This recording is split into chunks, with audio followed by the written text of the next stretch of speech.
Today we're going to explore that change is inevitable, but growth, that's optional. Take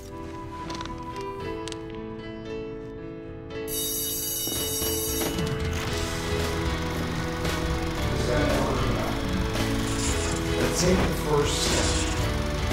That's the only way you're ever moving. It's going to be a silly question, but have you ever noticed that everything changes?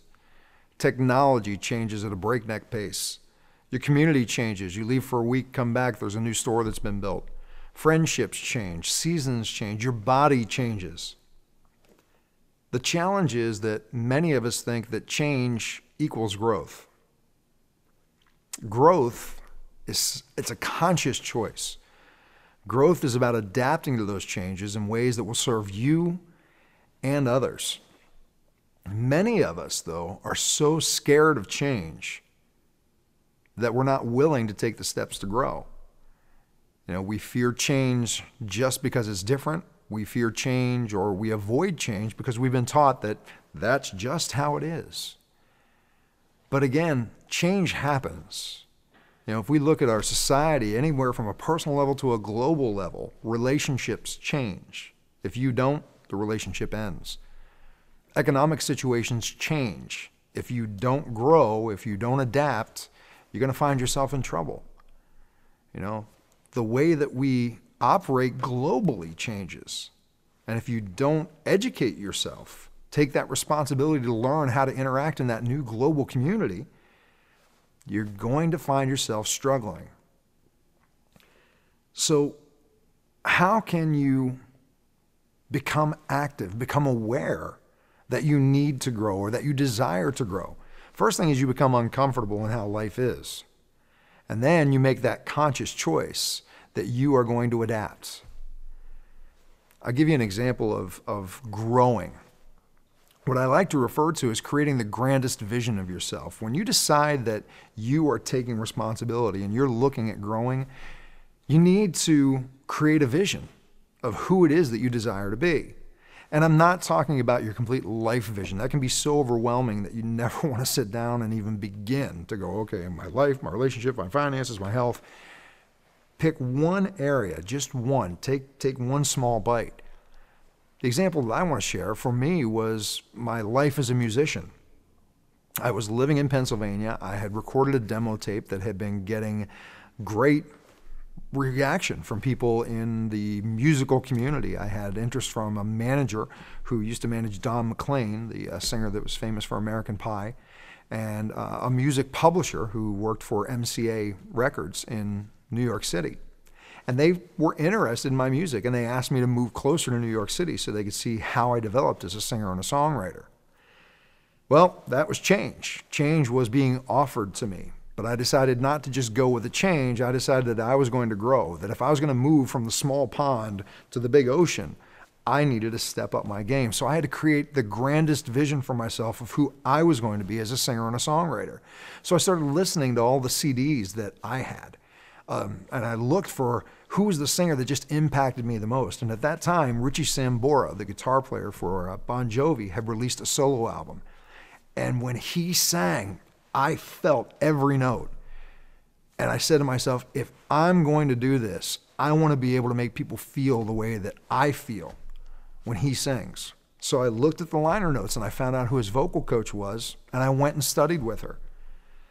I listened to production of other albums and heard music the way that I wanted my music to sound. I created the grandest vision, and I found a producer who did one of those albums and went to work with him. I created the grandest vision for myself and worked towards it. Now, there's some other steps I'm not covering here in my own personal story, but we're going to cover them for you right now because a lot of people are going, okay, that's great, worked for you. How do I do it? Well, here's specifically how you do it. I want you to pick out one area of your life. Just one specific area right now. It could be your health, it could be your finances, it could be your relationship, it could be your job. You pick out one area. Take a moment right now and let's do this together. Take a moment and pick out one area that you are committed to growing in right now. You can pause this if you have to. I'll wait. Now that you've isolated that area, This is going to take a little bit longer, so you definitely might want to pause this, or you might want to write down the things that I'm going to go through with you and come back. But I want you to now create the grandest vision for yourself. You know what? Pause it now and just go and create the grandest vision in that area. I'm going to say specifically in health, just to give you an idea of how this is going to work through. I want you to imagine what your ideal body weight would be, or maybe your body fat, if that's what you're familiar with, or what pant size or dress size you would be wearing. You know, imagine the vision of how you would be in the most ultimate example you can imagine for yourself. What would the grandest vision for you in your health be, or what area you've specifically chosen? Create that right now. Again, pause this and come back later after you've done it. Now, after you've created the grandest vision of yourself, here's what I want you to find out. I want you to ask yourself, what would I have to believe to be that person? What do I have to believe about myself? What do I have to believe about what's possible? What do I have to believe possibly about other people if it's regarding my finances or my job?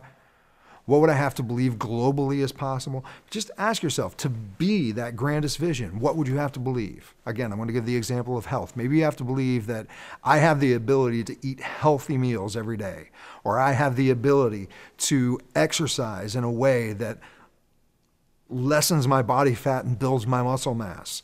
What are the belief systems specifically to what you're working on right now? Now, the next question you need to ask is, who do I have to be? Because becoming that grandest vision is about being that person now, not waiting until you get there, but starting being that person right now, this moment. Being the person who does exercise every day. Being the person who does look at the food that they're eating and going, is this healthy or not? Who do you have to be in this moment to move towards that grandest vision of yourself? Next thing I want you to ask yourself is, how do I need to act? Maybe you need to not go out and party on Friday night, and maybe you need to study. Maybe you need to remove some bad habits. How do you have to act to become the grandest vision of yourself?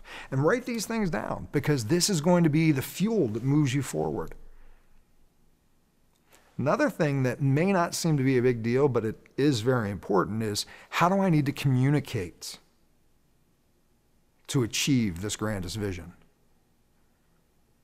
If it's in your health, you may need to watch what you say about yourself.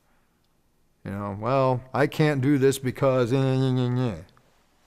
Change the dialogue you have with yourself. I can do this because I'm committed, and I'm committed to no less than the grandest vision I have for myself. What do you have to believe? Who do you have to be? How do you have to act? And how do you need to communicate to become the grandest vision? You deserve these things for yourself. Just take one area of your life right now, focus on that, and after you have mastered this, you can apply it to other areas of your life. People are asking, what's this have to do with becoming self-aware? It's about becoming aware that growth is your choice. If you do not take responsibility for your own growth, life will take you bouncing off walls on this journey. Be aware that growth is your responsibility. So I look forward to hearing about the grandest vision that you've created for yourself. I look forward to hearing about the resources that you use to become this grandest version. And I look forward to seeing you again soon. Take care.